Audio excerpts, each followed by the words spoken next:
You're listening to Night Dreams Talk Radio After Dark with our host, Gary Anderson.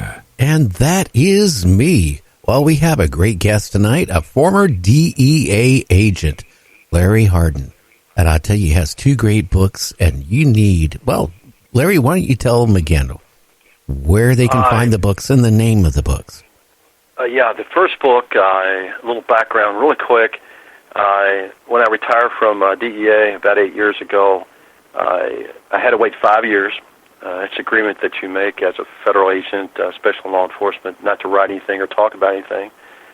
And during that time, I had two PIs, Jeff Pierce and Randy Turkison, encouraged me to do this. They knew some producers up in Hollywood that might be interested in the book, so I said, why not? Because I feel like I should get the story out there about the corruption on the port of entry and why that we can never win this war, on drugs because of the consumption in the United States. And so it is a true story. I went through a process with DEA at headquarters, and it summarized everything that took place on the border. It talks about my life growing up in Kentucky, working on the farms, helping milk cows, and with Grandpa Hardren and eating Grandma Hardren's breakfast, and my daddy, Ray Hardren Jr., my mama, Elizabeth Hardren. I want to mention their names because I'm so proud of them, and they're gone now. They don't live in this crazy world like we do. But they raised me up with outhouses, and we killed our own pigs, and so I had a good foundation. Mama taking all of us to church. My brothers and sisters, 8 of us. My little brother, we call Dudebug. He left at the age of 12. But we had a good foundation. I did, and most of my brothers and sisters, some took a wrong turn, but got out, I got out into the world and military and so on. But the book itself, it's called The Path of the Devil, Camino Diablo. It's in Spanish. It's doing very well in Spanish. Once again, it's called Camino Diablo, Path of the Devil. And when I do the book events, I do a lot of them. I'm getting ready to invite to come over to Hawaii. And I'm just so tickled to death that it's an honor that people come up and buy these books and so on. And I realized that I need to summarize the stories of true stories of some of the cases. And so the second book is Fighting My Greatest Enemy, myself. Confían en Dios. In other words, trust in God. And I learned that the hard way. And when I say the hard way, I shouldn't be here. There's been many times where I've been in situations where I just shouldn't be here today.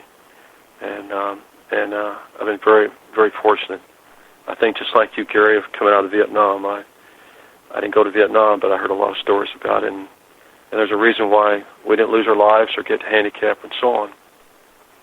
So the two books are out there, The Path of the Devil, in Spanish, Camino Diablo, and the second book is Fighting My Greatest Enemy, myself. There's a beautiful prayer. I dedicate that book to my belief and my struggle for my faith. And because, when there's so much evil out there, Gary, there has to be something good, and it truly is. There's a lot of good people out there. I met them. But we always have that evil there to mix in, and that's when we have to stand our guard, and so on. But now, I want to thank you. Yeah, I want to thank you for coming on the show. Now, are you able to talk a little bit about one of the stories in your book? I mean, here's the thing. I've had authors that come on my show, and they want to promote their book, and then you ask them, well, can you tell me a little bit about your book? And the first thing they say, I can't do that because I don't want, to give away any of the plots. Well, then you sit there and say, well, why are you on the show? Because the people want to know. This is like anything, movies have trailers, it's a promo.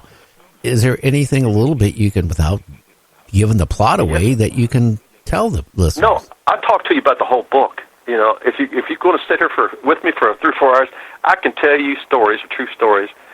There's a lot of humor. There's so much in the book itself. Well, let me tell you a story that, I get the bits and pieces from people that read the book about the $5, how I worked all day as a 12-year-old kid in the fields, actually 8 years old. I was out in the fields, I believe, and I was chopping out the weeds out of the tobacco down on the river bottom. River bottoms are always a good places to grow any kind of crops because of the soil, during the flood season and so on, I guess.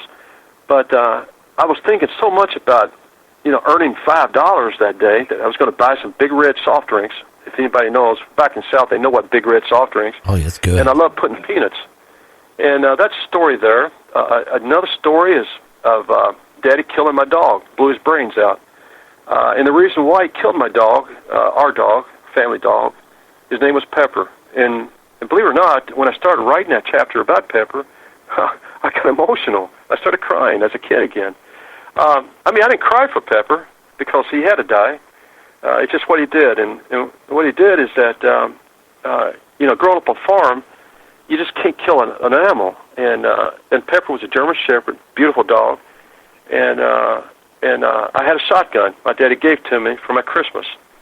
I was 12 years old. Dad got me a 20-gauge shotgun and started teaching me how to use it. Actually, I was shooting way before then, around 6 years old, 7 years old. And but he gave me my gun, and when the neighbor came down and said that your dog, tried to kill his hog, which eventually the hog did die, Pepper was trying to hide from us. And when I finally found Pepper, actually my brother Jeffrey did, he had dry blood all over his face. He was trying to hide it. He's rubbing his face on the ground. And Pepper knew when Dad told me, he said, get the rope and put it around his neck. Dad went in the house. He came back with a shotgun. And, I knew Pepper was going to die right away. And, but I was praying and hoping that when Dad took him in the woods, somehow Dad would change his mind, and we just kept him locked up. You can't do that to an animal or a human being. Locked up for the rest of their life, I guess. But Pepper looked at me. He looked at me, and if he could talk, I would understand exactly. But he did. He talked to me in his own ways, and he told me he loved me. And I told him I always miss him. And Dad took him out of the woods, and I heard a shotgun blast, and he came back. And right before Dad died, I asked Dad, Dad, what happened? He said, well, I looked up. I tied Pepper to a tree, cedar tree, and I looked at him, and I shot him. Dad didn't talk about anything else. There's stories about, coming home, working on the streets and coming home, and Mom and Daddy asked me, it's so dangerous. How do you survive out there? And I told them, you have to be very aggressive. I have asked the question, God, where are you? But he's always there. All the filth and blood and everything else. I talked about a good friend of mine getting killed down in Colombia. I stayed with his body for 3 days. He was killed and so on. And also another agent that was killed down there. I go through real events, and I share them and very emotional with people. And I even talked about some good times of moonshine, whiskey out of Kentucky. Going up Taylorsville, Kentucky, and getting stopped by local cops there. And they always took my homemade whiskey. Actually, it wasn't mine. Somebody else made it. And I had to pay a fine. I always pay them in cash. And they let me go. And one night I was streaking. This is when the streaker, I guess you remember that, Gary, that song, There Goes the Streaker. It came out, I think, in the 70s, late 70s. And it was a girl softball game. And I tried to get my girlfriend to take her clothes off because I want to see her naked. And I told her, I said, hey, there's a church softball game. Let's take her clothes off, and let's run naked across the ballpark. And she said, I can't do that. My daddy will kill me. And I said, your daddy will kill you? She said, yeah, he's a cop. And I said, he's a cop. He's probably the one who got my moonshine. But there is so much there. I talk about Senator McConnell. He's in the book. I have him and Janet Napolitano. I'm sure you heard of her. She's in the book. El Pastor, he's in the book. These are all true stories of what I was experiencing. Excuse me. There's a story about my supervisor shooting a beaver out on Colorado River. He thought it was a wild pig. So there's a lot of good stories there. I could break it down, and I can, we can sit here and talk about it, or I can meet you somewhere someday, and we can talk about it and share stories with each other. True stories. Interesting. I will say this. Going one time when I came from Seattle, I took a job in North Carolina, and I had to drive with my first wife to North Carolina. and I can't remember if it was Arkansas, Tennessee, or whatever. There was a roadside vegetable stand, and I pulled off, and I was going to buy some munchies, because we were making a long drive, just to nibble on. And I noticed these little, jars with liquid in it. And I said, Mason jar. Yeah, mason jar. And I said, what? Oh, he goes, that's moonshine. Yeah. And I tell you what, I bought one, and I could never acquire the taste. No, it's hard. It's very difficult. It really is. You got to mix it with something. Oh yeah, quite a bit something, because I took a sip of it, out of the jar, and I tell you what, I had never had anything burn. So going down, I'll tell you, and it just burned. I remember that much. There's some good whiskey out there. There's some apple pie. West Virginia is really good on that, and Kentucky is running second behind that moonshine.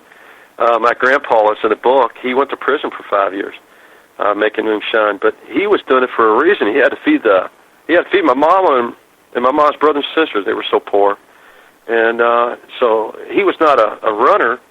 That is, he didn't get into his old car and take off. He was actually making moonshine back in a cave. Kentucky's really good for that. There's a lot of caves there. And that spring water, they make some good bourbon or some good whiskey. But he made homemade moonshine, and he went to prison for 5 years. I had to tell D.E.A. that when I was doing my security clearance. And, of course, D.E.A. asked me, were there anyone else that were involved in any kind of, been arrested or detained? I told him, yeah. That's just the way it was. One uncle went to jail for bank robbery, which he said he never committed. All he did was just drive the car. No, yeah, it's in the book. Yeah, that's like the guy. His friend shoots somebody, and I didn't have nothing to do with it. I just gave him the gun and stood there and watched. Yeah, that's right. Yeah, there's just so many good stories in my life in that book, and picking up a girl one time. I can mention her. I didn't know she was 12 years old, but she had and this is not dirty to say this on the radio. She had two breasts, of course. They were the biggest things I ever seen in my life. And she was sitting at a picnic table at a park. Well, I just asked her, do you want to go and have some beer? She said, why not? Well, to make things short, she didn't want to go home. I said, no, we got to go home. And I take her home, and her mama, Miss Judy, little lady, and her daddy, Clarence. This is for real. His name was Clarence, big guy. And she jumped out in front of me, and from my car, she had a pistol. She told me to get out of the car. I told her, said, why? And she shot that little 22 round off. I know a lot about guns, more or less. And but she shot that little 22 off, and I looked at that girl, and I said, how come you don't want to go in your house? And I looked at her again and I said, how old are you? And she said, I'm 13.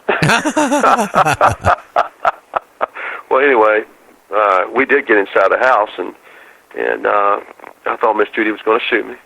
But she told her husband, she said, take that boy outside, and I want you to whip his, with the sun don't shine. She didn't say that, but she said, I want you to whip his butt. Did he? And, no, I ran outside. But the problem is he had my keys from the car, and I told him, I said, can I have my keys? And he threw my keys at me. I picked them up. I turned around and gave him the middle finger and jumped in the car and took off. Never saw him again. Oh, wow. And so, anyway. Like I said, you ask your stories. There's a lot of stories about D.E.A., about life and death. And Have you ever been shot? People ask me this. A lot of people. I had several guns been pointed at me. Thank God I react quickly. I learned from the best task force officers that when you pull your gun on someone and you tell that individual, and I do, I tell them, I go up front with them real quick. And if they have a gun or point a gun, actually, if they're pointing a gun, they're not going to be standing there. It's just not going to happen. Okay? If they point a gun on me and I have my gun, if I'm quick enough, or if I'm quick enough, well, they're not going to be standing there very long. But if I come up on them and my gun is drawn, I'll tell them real quick, don't move, or I will. I use profanity. Profanity is street language. That's all it is. Okay? I will tell them quickly, I will shoot them, and I will kill them. Okay? Even if I put my handcuffs on them, I always tell them, I said, if you do something stupid, I'm going to blow your brains out. And I really, listen, I'm telling you something, Gary. I tell anybody, I want to make sure I go home at the end of the day. Okay? I want to make sure my